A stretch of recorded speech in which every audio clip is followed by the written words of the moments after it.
最新數據顯示，Santa Clara 縣無家可歸者嘅人數已達到歷史最高水平。1月份進行嘅目測統計顯示，全縣共有10,711名無家可歸者，比2023年嘅9,903人增加咗8.2%。喺當前嘅2024至25財政年度，Santa Clara 縣撥款4.46億元，用於無家可歸者住房同預防項目，包括租金援助。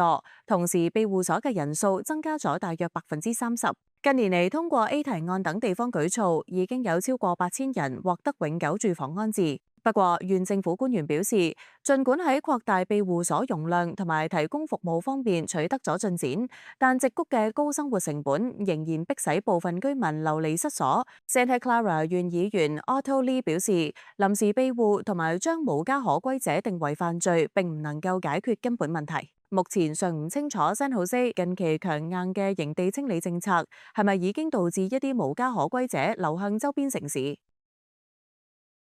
天下衛視記者編輯報道。